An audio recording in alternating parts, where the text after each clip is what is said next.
Now, it's day 21 of Donald Trump's government shutdown. Democrats chose to put the demands of far-left activists ahead of serving the American people. It's Groundhog Day, you know, and I'm just saying, and it's not entertaining. That's a great movie, but this is shit. And now it's like now real damage is going to, are now touching the lives of regular Americans. It's day 21 of the government shutdown, and neither side of the aisle is bending. This as Senate Republicans meet with President Trump for a lunch in the newly renovated Rose Garden at the White House. We will dig into the funding fight with Florida Republican Congressman Brian Mast just ahead. But first to our Jacqui Heinrich. She is live at that White House. And Jacqui, got some more details on that Trump-Putin meeting that was going to happen in Budapest, but now won't happen. Yeah, that meeting is off. We were told it would happen likely within the next couple of weeks before the end of the month. And now, after the Secretary of State Marco Rubio spoke to his Russian counterpart yesterday, those plans are canceled. The statement from a senior White House official said Secretary Rubio and Foreign Minister Lavrov had a productive call. Therefore, an additional in-person meeting between the Secretary and Foreign Minister is not necessary, and there are no plans for President Trump to meet with President Putin in the immediate future. Now, this might come as a surprise to the Kremlin because they described the call yesterday between Lavrov and Rubio as constructive regarding next steps to implement understandings that were reached between Trump and Putin. Quite a different readout that we got from the State Department. So we are awaiting reaction from Russia on this. Meantime, to the shutdown, we just heard from the Senate Majority Leader John Thune here at the White House Rose Garden Club lunch. The president has called on Democrats to reopen the government, turn the lights back on, and then they can talk about an extension for the Obamacare subsidies. But he has called Democrats obstructionists. Listen here.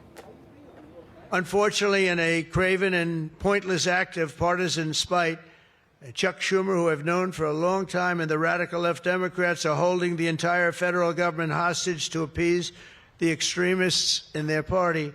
And they are extreme. I mean, I've never seen anything like it. Schumer put it this way this morning. Senate Republicans, they're headed to the White House today, not for negotiations, not to work on any path out of a shutdown or to avert a health care crisis, but for a Rose Garden pep rally with Donald Trump. So Republicans are willing again to discuss an extension of the Obamacare subsidies. House Speaker Mike Johnson said the president's read in on all the details. He said he met with him in the Oval Office for 2 hours last night, and they went over these things. There are a few proposals floating around, of course. There's a group of centrist Republicans who have proposed extending the subsidies as is for a year. But there are other members, Republican members, especially in the Senate, who say, look, we want to do something, but we probably need to change, modify the subsidies to come under the COVID era expanded level, which they say shows the Affordable Care Act is not so affordable after all. So in sum, not much has changed. No clear sign the government's going to reopen anytime soon. John. All right, Jacqui Heinrich with the preview from 1600 Pennsylvania. Jacqui, thanks so much. Let's bring in Florida Republican Congressman Brian Mast for more on this. I always like to find personal anecdotes when we're talking about government work here. Took my wife to the eye doctor yesterday. That doctor has got a lot of patients who are government employees. And he said to me yesterday, he said, a lot of people are really worried. They're scared. They don't know how they're going to make ends meet because they're going without paychecks now, and they don't know how to put food on the table. So what would you say to those folks? I'd say rightfully they should be scared because you have Democrats that the president laid out the case for almost an hour. They're not interested in victories for Americans. They're not interested in a bill in the House of Representatives that would not open the government, but just make sure that these people that have been working get their paychecks. They're not interested in a bill that says, hey, you're a member of the military. Let's just make sure that the military gets paid in the name of national defense. They're interested in paying on the American people because they think, as Schumer said, that it makes every day better for the Democrats. So they should be frightened of that. All right. So how long would you say to those folks who are getting scared that this is going to go on? I think you look at the Democrat Party and they're not putting down the shovel, they're continuing to dig their own grave on this. They're doubling and tripling down on the fact that, you know what, even if you guarantee us a vote on Obamacare subsidies, no, that's not good enough. We're still not going to reopen the government. They keep doubling down on these things.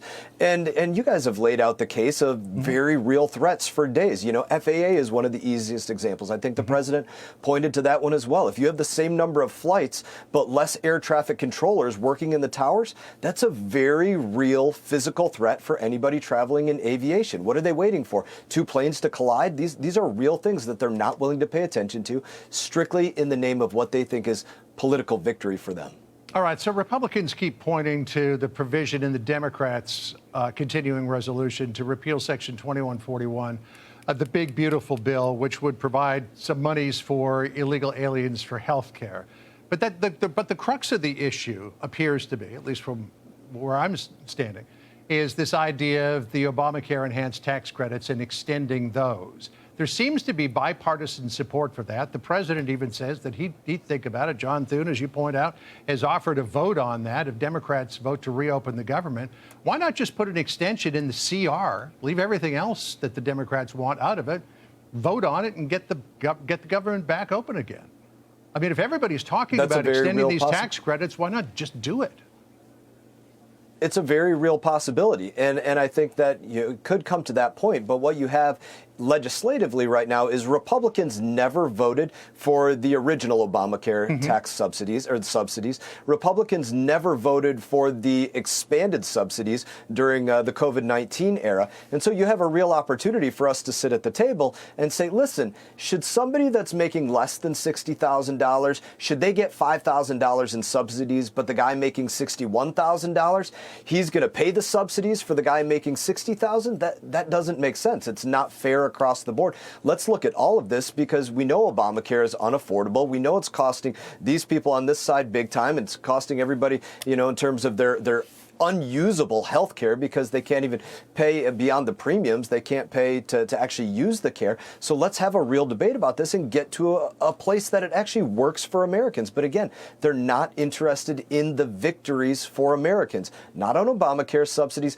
not on keeping dollars from going towards feminism in Africa or LGBTQI in the Balkans, not on any of these fronts, not on health care for illegals. Well, that's why I mentioned why not just put the tax credits into the CR and take a vote on that. But here's the problem. I got to do this real quickly if I could. Is in 11 days, open enrollment starts. And that's when people, even in red states, many of them in red states, are going to see their premiums increase. You're running out of time. Let's make 2 timely points real quick. One, you make the point on 11 days these subsidies run out, so that has to be addressed. Absolutely, we need to debate it. The other thing, this CR that the Senate keeps voting on, it ends on November 21st. So we're about to get right onto this same roller coaster come November 21st again if we don't change the date on that. All right, we'll keep watching it, as we always do. Congressman, thank you very much for being with us.